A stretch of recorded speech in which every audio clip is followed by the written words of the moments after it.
Good morning, and welcome to the 2025 Downtown Dallas, Inc. State of Downtown, presented by Hutchison Companies, The Jewel.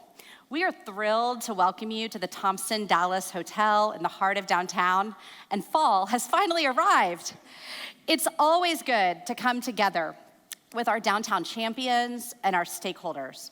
In just a moment, you will hear from our board chair, Katie Murray, followed by remarks from David Martin, Development Coordinator, Hutchison Companies, The Jewel, our presenting sponsor. I will then return to the stage to share with you some of the highlights from 2025, and there have been quite a few. Finally, after my remarks, I will moderate our keynote conversation with Daniel C. Comeaux, Chief of Police for the City of Dallas. I want to first, though, take a moment to thank the sponsors who make today possible. Our presenting sponsor, Hutchison Companies, The Jewel, our VIP breakfast sponsor, Gillen Property Group, our general breakfast sponsor, Waymo, our media sponsor, Dallas News Corporation, and all of our advocate sponsors.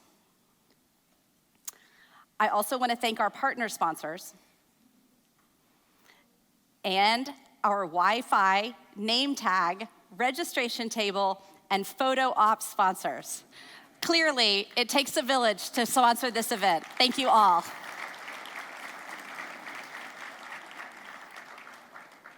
I also want to start by thanking our city manager, Kimberly Beiser-Tolbert. She could not be here today with us due to travel, but I also thank her for her partnership, as well as all of the city council members who are in attendance.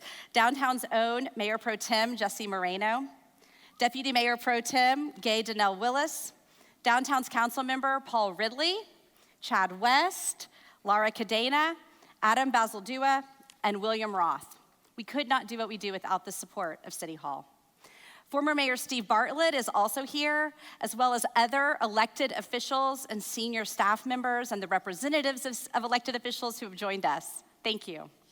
We have so many integral partners from the city, county, and other agencies. Too many to mention, but we want you to know we appreciate you being here and caring for downtown along with us. Thank you to each and every one of our DDI members. You support us in the work we do, and we are grateful. And leading the charge in this is DDI's board chair, Katie Murray. Katie serves as president of one of downtown Dallas's greatest institutions, Dallas News Corporation. And Katie took over at a time of historic growth and change for downtown. She has served as board chair for 3 years, and we are grateful. And she recently led a major transaction for her company. Please welcome to the stage, Downtown Dallas, Inc. board chair, Katie Murray.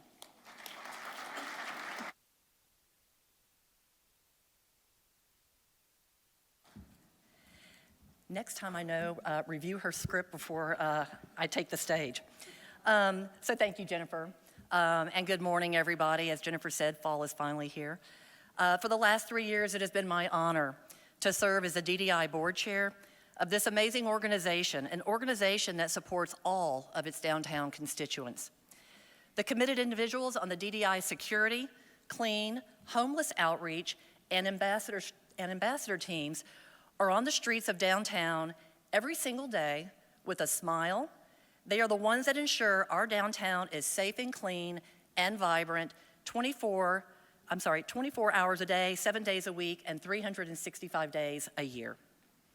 To Jennifer and her leadership team, and to all of the members of the corporate office, thank you for handling all of the urban planning, the marketing events, communications, membership engagement, government relations, and so much more. I would like to extend my thanks and gratitude to my fellow board members for their dedication and the hours that each of you devote to supporting downtown Dallas, and a very special thank you to my fellow executive officers, Vice Chair Ted Hamilton, CEO of Hamilton Properties, Secretary Larry Daniels, Senior Vice President of Operations for HRI Hospitality, and Treasurer Amy Lewis Hoffland, Senior Director of the Crow Museum of Asian Art. Finally, thank you to my own company and to all of my colleagues who are here today, Dallas News Corporation. We are the media sponsor for today, and you have a lovely business section in your chair from this past Sunday. And then also to David and to the Jewel, please do not overlook the Jewel handout in your chair, and if you flip that over, there are some great, I won't say coupons, but some opportunities and offers to take them up. So it is now my pleasure to welcome David Martin with Hutchison Companies, The Jewel, again, our presenting sponsor for today's event.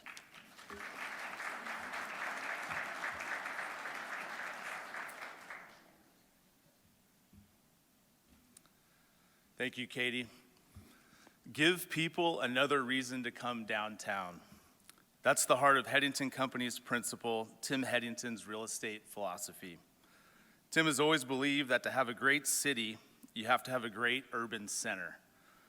From retail and restaurants to office, hospitality to residential, and curated experiences to public art, Hutchison Companies has spent nearly 2 decades endeavoring to inspire people from near and far to come to downtown Dallas to play, explore, work, and live. A story of Tim's love for the city that inspires us at Hutchison goes back to when he was a young boy from Oklahoma City visiting downtown Dallas for the first time. Tim skipped school to tag along with his father on a business trip on what became a fateful day, November 22nd, 1963. After his father's meeting, they joined a crowd of thousands of people welcoming President John F. Kennedy in a downtown parade. As the motorcade eased through the streets, people leaned out of windows along Main Street, waving and smiling with excitement. In retelling the story, Tim always emphasizes that the sidewalks were jammed with people, 15 deep on both sides. Though that day ended in tragedy, what stayed with Tim was the electricity of a city alive, vibrant, connected, and full of possibility. Downtown is about people. Decades later, as city centers across America declined, downtown Dallas too lost some of that spark. After moving to Dallas in the early 80s, Tim remembers being struck by how quiet the downtown streets had become. When the opportunity presented itself, Tim decided to invest, not just in buildings, but in the idea of downtown gaining new life. He began by turning a dilapidated bank building into the boutique hotel we know today as The Jewel. The rest of that story is one many of you already know, and one that continues to be written by you, who care deeply about downtown and are active participants in its ongoing evolution. Hutchison Companies and The Jewel are thankful to partner alongside DDI and everyone in this room as we seek to help downtown thrive. Together, we're making downtown Dallas more vibrant, livable, safe, industrious, and inspiring, ever more worthy of another visit. Now it's my pleasure to welcome back to the stage Jennifer Scripps.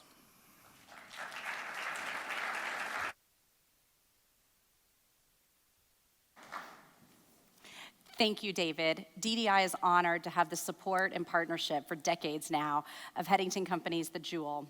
In just a moment, I will be speaking with Dallas Police Chief Daniel Comeaux. But first, I wanted to walk us through some of the highlights of the past year. Let's all start by saying 2025 has not been boring. This year has been one of action and adaptation. And we've had some unexpected curveballs. But DDI has stayed agile and adaptive. And we are grateful for all of the support from our downtown stakeholders and advocates that have helped us tackle these challenges head on and deliver real progress. We hit the ground running earlier this year with the successful effort to save a downtown icon. The flagship Neiman Marcus had been announced to be closing at the end of March following lease disputes, but an 11th hour agreement kept this historic location open through the 2025 season. And now work is in progress to reimagine the space. That reversal came after a team, including City Manager Kim Tolbert, developer Sean Todd, CEO of the Economic Development Corporation, Linda McMahon, facilitated conversations with the parent company, Saks Global, and the land lease holder. And I'm optimistic that ongoing work and planning and conversations with city officials and Saks Global will yield a solution that both honors this iconic space and also adapts to the changing retail landscape and the needs of downtown. It's been 100+ years. We also faced another challenge, and what an unexpected one this was. This past spring, DDI took a stand against proposed legislation that could have hindered the ability of the major downtown public improvement districts across the state of Texas to fulfill our core mission of strengthening and accelerating growth and momentum in our downtowns while also keeping them clean, safe, and vibrant. And in large part, due to our leadership and advocacy, the bills failed to advance, protecting DDI and other large city public improvement districts from state control that would have both shifted the governance away from the local stakeholders to political appointees and exposed us to costly litigation. Additional proposed legislation would have also defunded the Dallas area rapid transit and it also failed to advance, protecting DART what would have been devastating cuts and service reductions. Congrats to DART, I have to say, on the recent opening of the Silver Line. This has been long planned, and we are grateful for their partnership and planning efforts for transportation for FIFA, which is right around the corner. DDI will continue collaborating with state and local partners to ensure that we have a vibrant, safe, and connected downtown. On the commercial real estate front, we are seeing bright spots both in renewals and expansions in downtown Dallas, highlighted by Integrity's recent significant 81,000 square foot expansion at the iconic Fountain Place. This commitment brings them to a footprint of 185,000 square feet, and they are thrilled to be growing in downtown Dallas. Our story right now is trying to grow the businesses that love being in downtown. Similarly, signature office towers, such as Dallas Arts Tower, have put fresh money in and are redoing their lobby and amenity spaces, and they have signed leases this year totaling 100,000 square feet. This is a healthier sign than we have seen in a couple of years for the future of our urban core. And as office conversions continue to gain momentum, we are building on over 25 years of experience in downtown's reinvention. We've been doing this for a while, but these projects are getting bigger and better as we begin to transform and diversify the market in exciting ways. Last week, City Council approved the pivotal conversion and redevelopment of Bank of America Plaza. And this will add another 4- or 5-star flag to this iconic building. And with the conversion of additional floors to residential at the Peridot at Santander Tower, we expect these recent developments to be followed by even more announcements that are in the pipeline. And these projects are accelerating their planning. This year, the multifamily market has delivered 433 units, and with another 287 under construction. Proof that demand for urban living in our authentic urban core is strong and growing. But DDI has also, in terms of livable city, long championed educational opportunities in downtown. And this summer, we broke ground on the Nolan Estes Plaza, a long-awaited pre-K to 12th grade DISD school. It's just south of downtown. This campus will unite 3 downtown schools, the Downtown Montessori Elementary School, which is thriving, the middle school, and it has a middle school, City Lab High School, as well as the Innovation, Design, and Entrepreneurship High School. These options make downtown ever more attractive for our residents as well as our daytime workers. And with DDI park programming, including we have movie nights, bingo nights, yappy hours, and fitness programs, our downtown events are forecasted to be up 25% this year. By the end of the year, we will have hosted just under 300 events in our beautiful parks. We have seen record attendance at these events. And on Friday night, don't miss the opportunity to trick or treat on the downtown streets. It's only from 4 to 7 p.m. We'll expect 8,000 attendees at this event that is much beloved and grows every year. So thanks to our team who continues to knock it out of the park on events. Downtown Dallas will also remain a destination must-do for you and your family this holiday season. We have the iconic turkey trot and the marathon, but this year, for the first time ever, we will be transforming in partnership with Culture Map Dallas, Main Street Garden into an ice skating rink. And this will open the day before Thanksgiving. Please get it on your calendar. Bring your family, bring your colleagues, and it will be a very memorable way to enjoy downtown as only you can in our beautiful parks on the ice skating rink. Our downtown is constantly evolving, including the major redevelopment, which is underway, of the Convention Center. Designed by Amplify Dallas architects, the new Convention Center construction is set to begin in November 2026. But in the meantime, the current convention center is going to be host to the International Broadcast Center for FIFA. If you were like me and don't know what that means that we will be hosting 2,000 journalists from around the world who will be broadcasting every single game for the 42-day tournament out of downtown Dallas, 24/7, from Qatar to Costa Rica. And we will be playing host to this massive event. As the momentum builds and Dallas readies to be getting ourselves ready for the global stage, it's kind of like getting your house ready for a big party. We are hosting 9 matches, more than any other host city. Recently, our board of directors approved a special 1-cent allocation for 2026, almost $1 million for DDI-led enhancements and projects to get downtown ready for FIFA World Cup. These investments have kept us hard at work, enhancing downtown and really sprucing ourselves up. Here are some murals that we've added, and there's more projects underway. We have really focused on greening initiatives, long overdue, sidewalk improvements if you've seen pavers that are messed up, and beautification projects.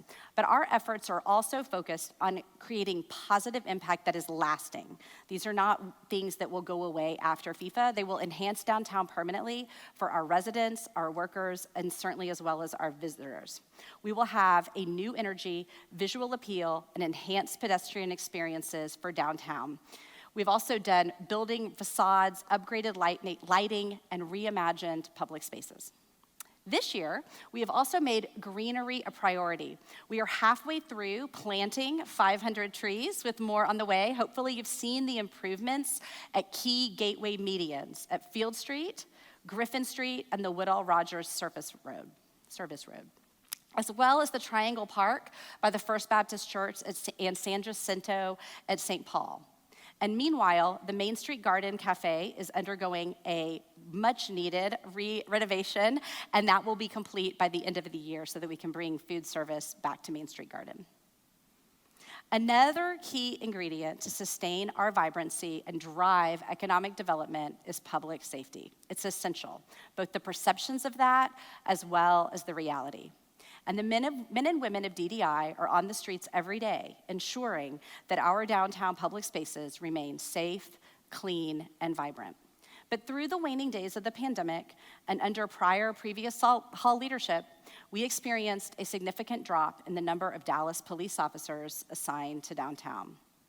We also saw more people experiencing chronic homelessness on our streets. And for a period of time, some categories of crime increased in downtown Dallas.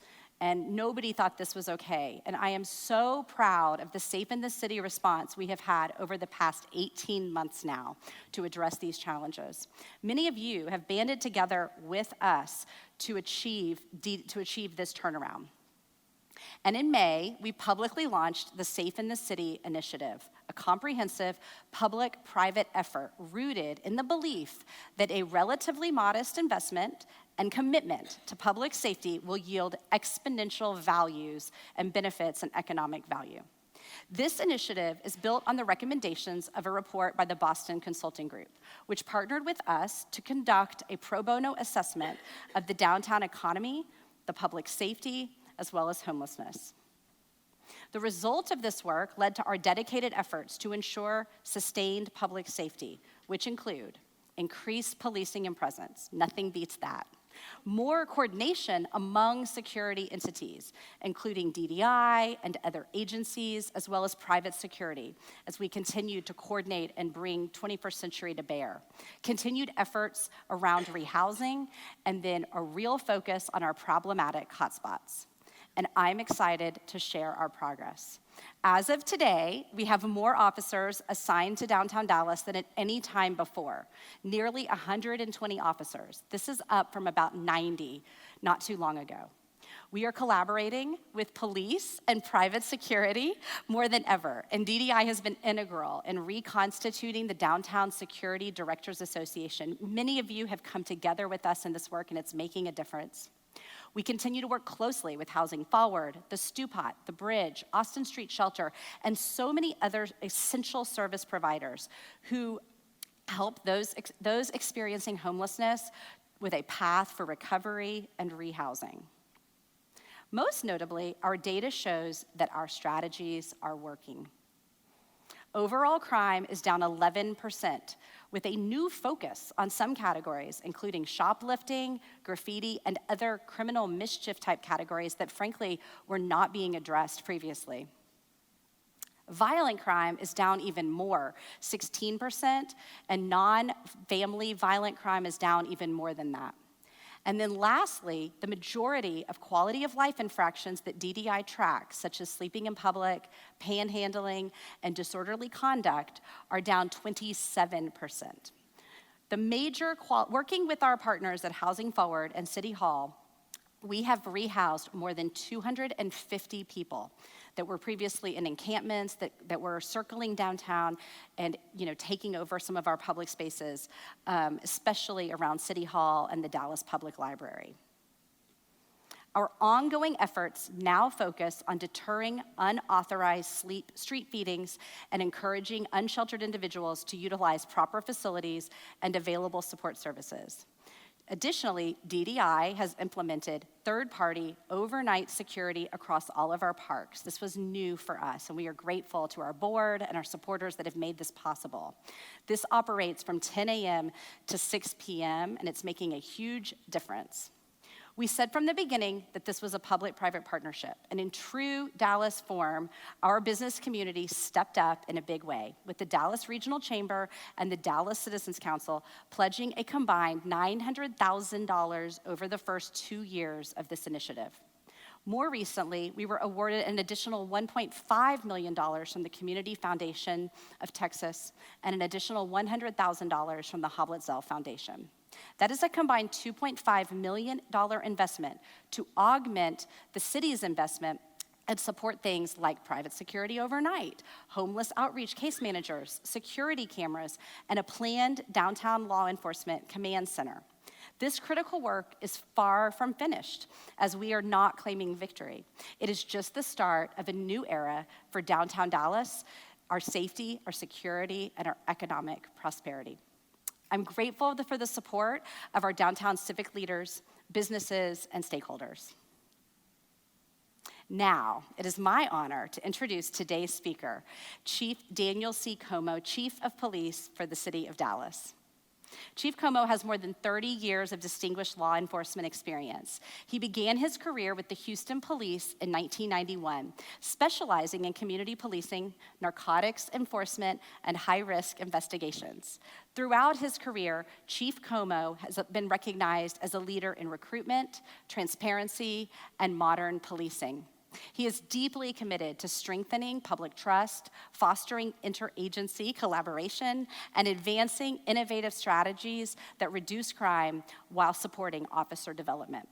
A native of New Orleans, Chief Comeaux is a graduate of the University of Houston downtown with a Bachelor of Science in Criminal Justice. He is also a graduate of the DEA Academy in Quantico and completed executive education at the University of Notre Dame.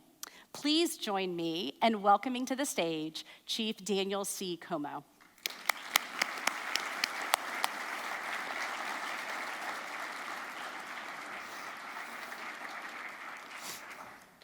There we go. Let's make sure our microphones are working. Chief, welcome. Thank you for being here. Thank you, thank you. I'm always curious to see what picture they use. The one with me smiling or the one with me frowning or the one with the hat.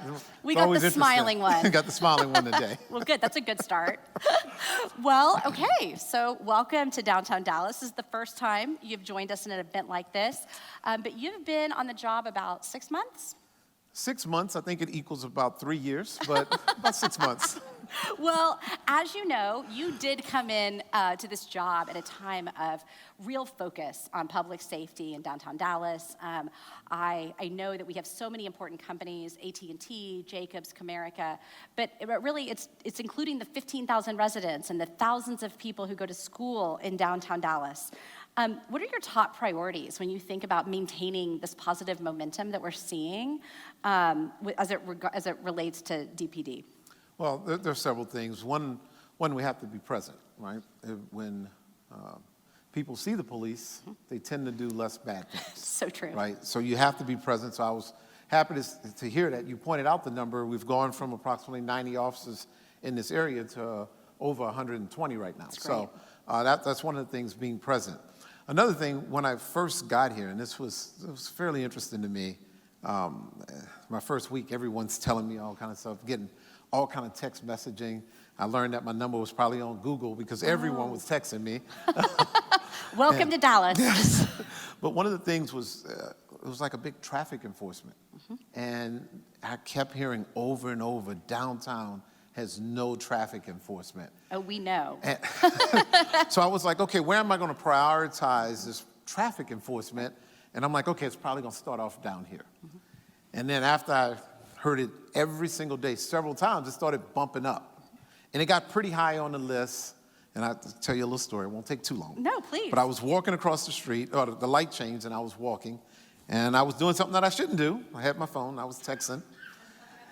The light turns, so it's my turn to walk across the street. So I'm finishing up my text, so I wait about 5-6 seconds, hit my period, boom, go, and I start to walk across the street, and I almost get hit by a car. And I'm like, oh! And I jump back, and I'm like, you know what? Everyone in Dallas is telling the truth. Yeah. We need traffic enforcement downtown. We do. So I totally agree with everyone. Yes, we need traffic enforcement. And I immediately went to the office, and I went to the chiefs, and I said, what are we going to do about this? Let's come up with a plan. And we sat down at the table, and we formulated a plan, and we started very aggressively writing tickets downtown. And within the first 30 days, and forgive me on the number, but I'll say in the first 30 days, I think we wrote 300 to 400 tickets. I heard 400. Yeah. Right so, away. And it was definitely much the topic of conversation. We were excited to see that. And then some of our employees got pulled over. It wasn't so fun. But it was quite the topic of conversation because I think it showed how some of those minor issues had gotten a little out of control. Well, it was shown that it was needed, too. That's right. So and it was definitely needed, and I think to date now we're over 1,500 tickets. Wow. Just in the downtown area. And it's needed because we have to keep everyone safe, and that's part of it. And then also, again, it comes to the present. Right. So when they see the officers downtown, they're going to take crime away from downtown, outside of Dallas. I'm sorry, Fort Worth, Irvington, Arlington. We're going to push it outside of Dallas. Right. Well, actually, okay, I'm going to go a little out of order, but y'all have had great success of late with growing the DPD ranks. And that's good for all of us because when we were seeing increase of numbers, we were hearing, well, I hope the police aren't coming from my neighborhood. And we were saying, no, it's because DPD is growing. Can you talk about what's working and how you're able to do that? Well, one of the things from day one, when I was at City Hall, recruiting, what are you going to do about recruiting? Right. And I said, it's going to start, first of all, with a culture change in the police department. It's going to start with building morale. And it's going to start also by letting everyone know that we're Dallas. And that's a phrase that I came up with at a meeting, and I'm like, we're Dallas. That's right. And people want to come to Dallas. And I think it is clearly showing us putting our brand out there, telling everyone who we are and what we're about, it's working. We just started the second largest academy class in the history of Dallas a couple weeks ago at 77. And this is in a time when it's really hard to recruit for law enforcement right now across the United States. But we had the second largest class. And in that class, we also had the second largest amount of women to ever start in the history of Dallas. Great. So, and kind of letting the cat out the bag a little bit, everyone has, in the department was like, well, you know, let's not clap too loud, too fast, because the November class, it's always the hardest one to fill for the police department. And like, it's always hard. You average around 40. Well, I don't want to brag, but we're going to clearly go over 50, close in 60 in a November class that only normally carries about 40. Congratulations. So people want to come to Dallas. That's right. Well, okay, so once we get them in the class and we train them, the retention's also better, correct? Happy to say. I did not, these are not even on the list. But hey, you have good informants. Yes, so this year we've retained more officers than any year recently. in Dallas. So, but I think a lot of that's coming from the culture, it's coming from the morale, but also one of the reasons why I took this job, I knew that everyone that lives in Dallas, they want the police around.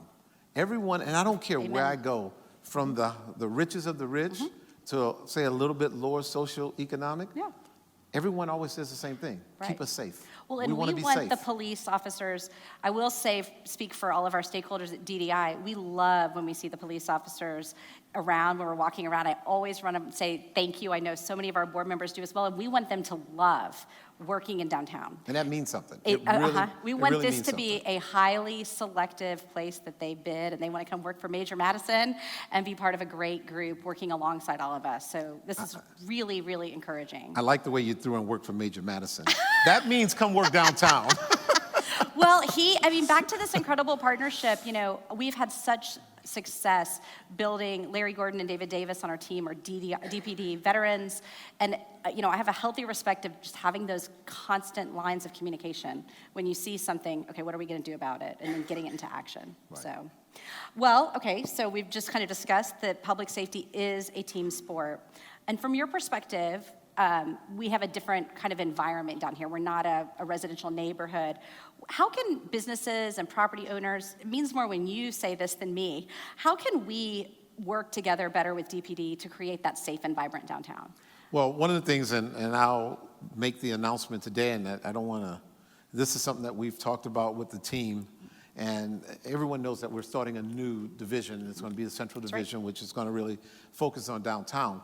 Well, one of the things we're going to add to that and start it now, we're going to handpick some officers. We're going to put some MPO officers downtown, That's right. which is going to be very important for downtown. And one of the things that I'm going to be expecting these MPO officers to do is to go to all of the businesses at some point. Obviously, there's a lot. Yeah. We're going to come up with a plan so we can go, and not just go just to be seen, but to really talk about how we can make downtown safer. Each business, kind of give them an assessment and see what's happening downtown so we can try to, again, push that crime outside of Dallas. I think that's so important. We have businesses that weren't reporting stuff because they didn't want to get on some, naughty list. And we were like, no, we have to know where the issues are so that we can have this collaboration. Yeah, and I think when we work together like that, it's going to continue to make everyone safe downtown. I loved the weekend. This was quite a while ago now, where y'all addressed shoplifting at some of our stores, and it was unbelievable what a difference it made. And I think it's stuck because it changes behavior in a good way. The great thing is the camera systems that we have in Dallas. One of the things, and businesses have to look into it, and this is part of what the MPO officers will be talking about also. Because if you have the right system, we can link it up to our fusion center. So if you call 911, we can almost real time see what's happening, and it just helps everyone, again, be safer. Completely, and it compresses that investigation time, because I've been amazed at how footage, by the way, you're always on camera in downtown Dallas, don't misbehave. Yes. And it really does, it is the game changer, and part of Safe in the City, we've gotten a grant for $100,000, we hope to get more, to add cameras, because we know where they're lacking, and see if we can add some strategically to even make that net tighter, which I think is thoughtful. Oftentimes when we stop and we arrest one criminal, that criminal probably only gets caught 10% of the time. So we probably just stopped another 90% of criminal activity from happening. Right. Well, thank you for all of that. Well, you're mentioning cameras. Are there any other cities, part of the BCG work, went out and found us best practices? Atlanta and Houston does some really interesting things helping people that are coming out of the criminal justice system. Are there any other cities or innovative models that you would point to and say, in year 2, coming down the pike, you would want to bring to Dallas, either in downtown or even a little bit farther beyond? Well, the cities that are really using drones as first responders is very interesting. And we are close. We're almost there. And I think what is really going to help, so oftentimes the salesmen of drones as first responders, they really focus on the priority 1 calls. It can be so much safer for the officers. I'm very confident in our officers and our training academies, one of the longest training academies in the United States. I'm comfortable with our officers going to the priority 1 calls. What I really want to focus on with the drones for first responders is the priority 3s and 4 calls, to really help us be able to serve the 1s and 2s better. And what do I mean by that? So if you have a priority 3 call drop, just say loud music. or someone that's having an argument on the corner. So we get the drone up, it goes to the corner, and there's no longer an argument there. That is amazing. So we'll be able to clear that call. So the real story behind that is it frees up that other officer to go to priority ones and two Right. calls a whole lot faster. Of course. So I think once we get these drones up, we can start clearing a lot of the 3s and 4 calls where we might not have to send an officer physically to the location, which would take out, say, 15 minutes of drive time for them to get there, look around, talk, see, no, leave, and then 15 minutes to get to another call. And it builds public confidence because DPD responds. It's just a different form of response. Yes. Responds fast. I mean, I know you always respond, but more Yes. quickly. And, That's great. and in addition to that, we have to use the technology, the online services, phone calls. Someone my age, I'm older than you, we tend to want to see a police officer physically when something happens. I get that. But if we can continue to do training and education to say, hey, look, if something was stolen out of your car, you can literally go online, type it in, and we can give you the incident number for your insurance. That's right. Well, now an officer doesn't have to come out, and that officer can respond to priority 1s and 2s faster. So we want to continue to do education and a little bit of awareness on the technologies that's out there that we have. It optimizes the whole system is what. And the other thing, back to, low technology, the bicycles that you have added in downtown Dallas have made such a difference. I just get so excited. I think the bicycle police officers that are out and about, they cover the space so well. They're so responsive. They're in and out of the parks. So I know that's not high tech like a drone, but I love it. I love the bicycles, but let me tell you, you just got some officers in trouble. Oh, Yes, because you showed a picture, uh-huh. and it was 4 officers. That is 4. See, It was should be no more probably- than 2. Tell me that was photoshopped. Tell me that was staged.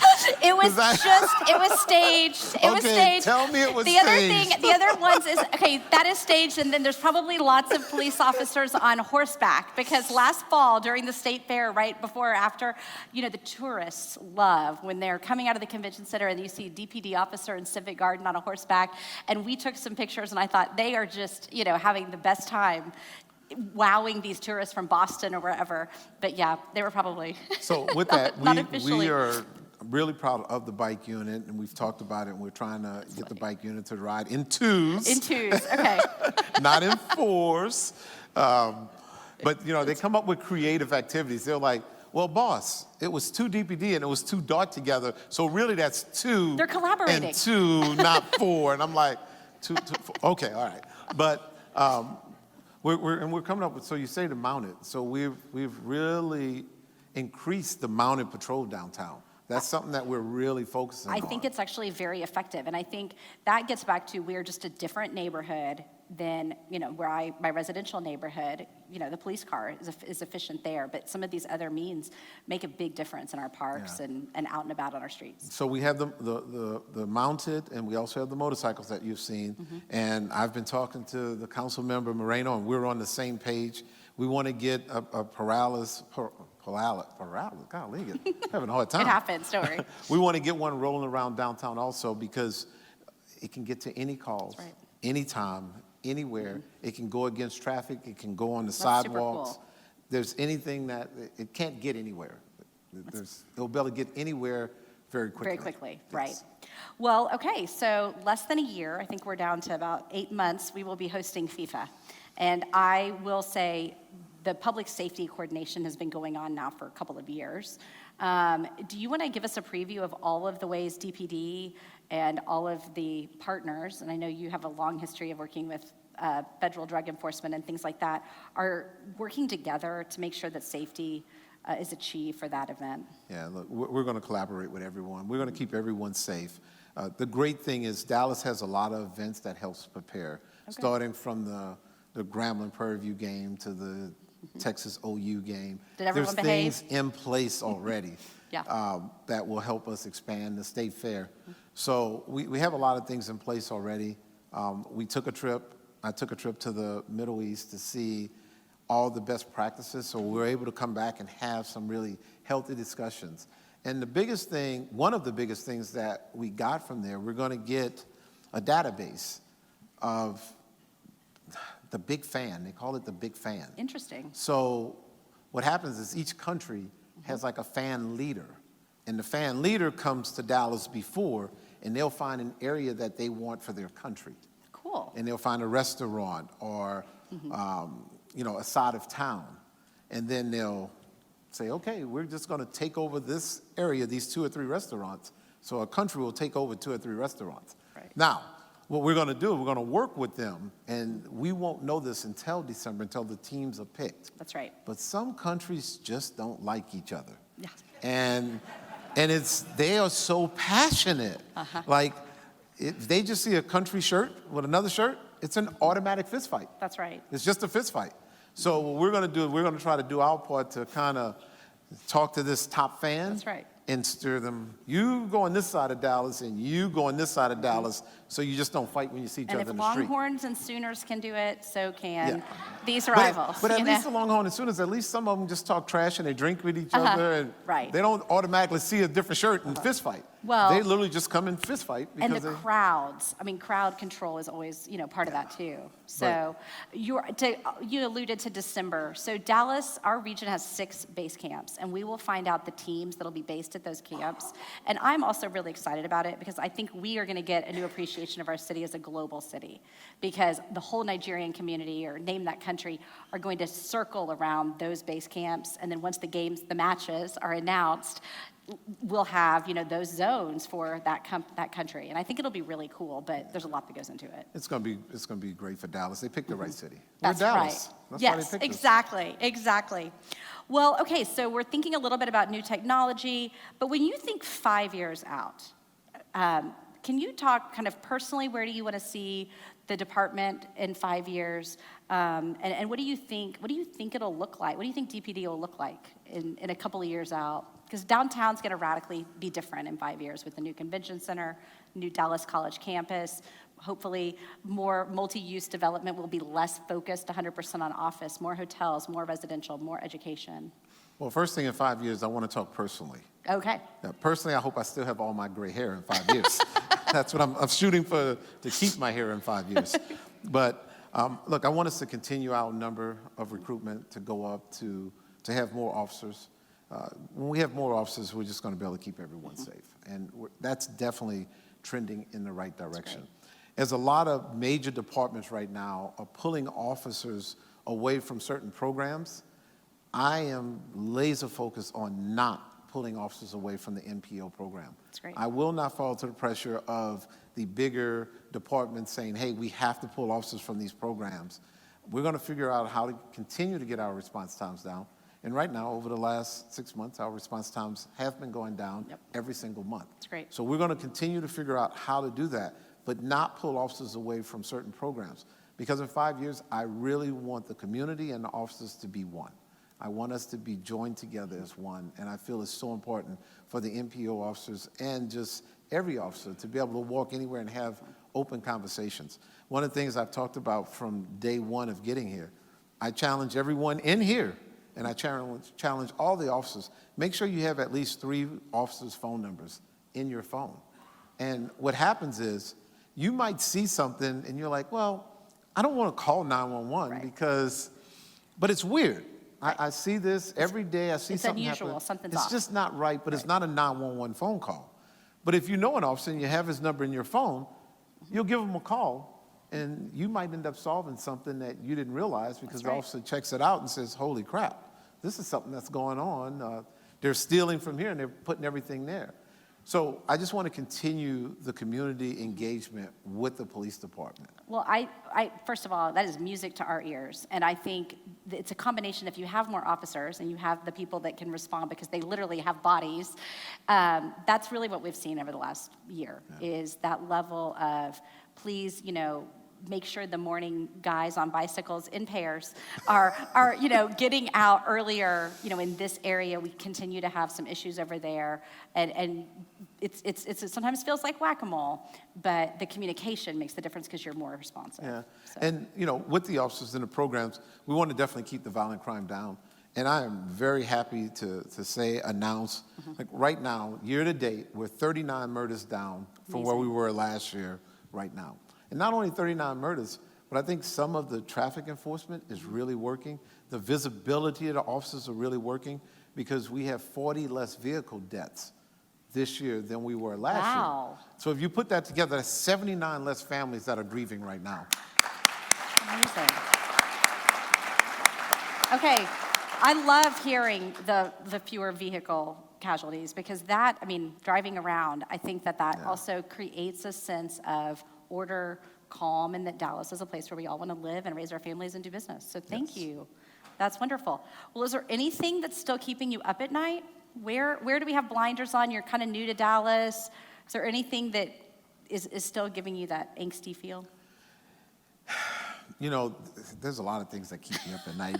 You're a police chief after all. So- Yes, of course. So it's Terrence. It's that one Terrence right there. Terrence, raise your hand.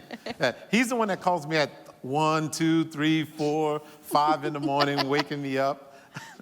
Look, the main thing is we just want to continue to do everything we need to do to keep violent crime down. That's right.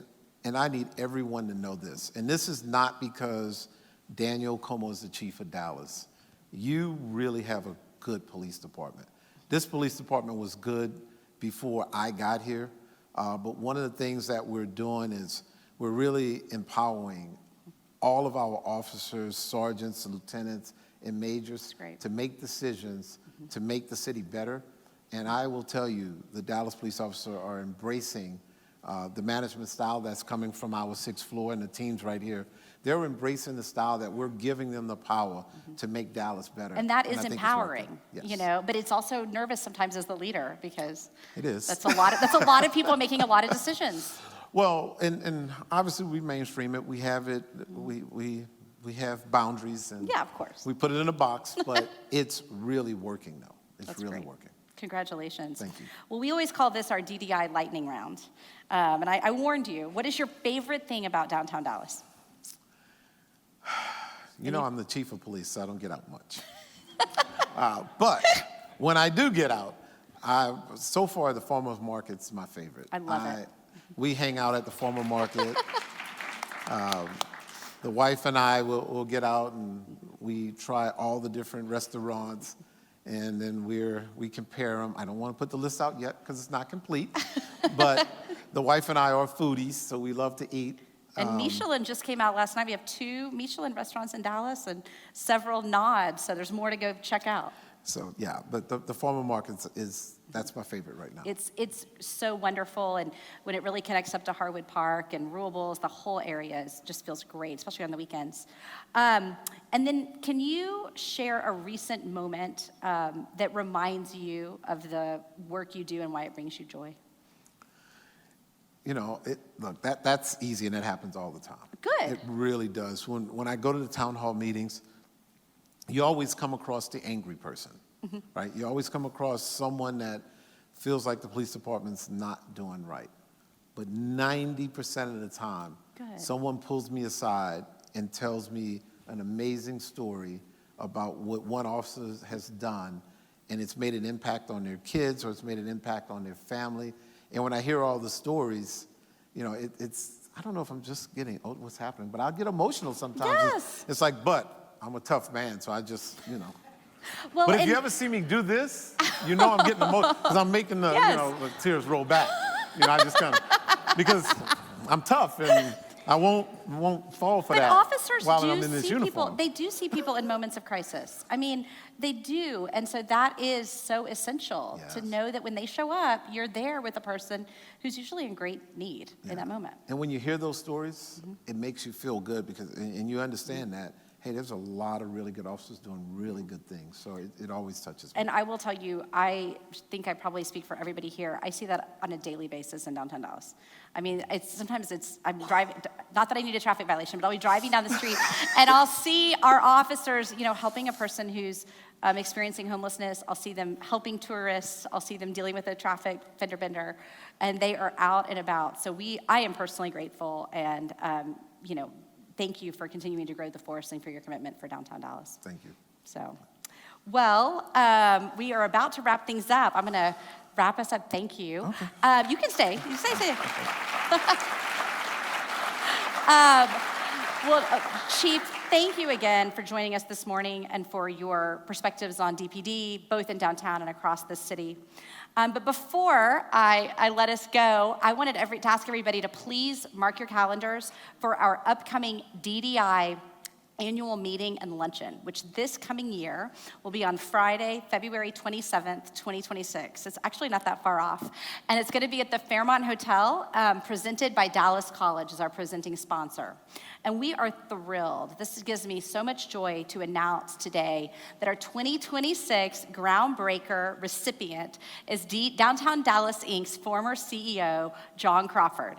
And he's here today.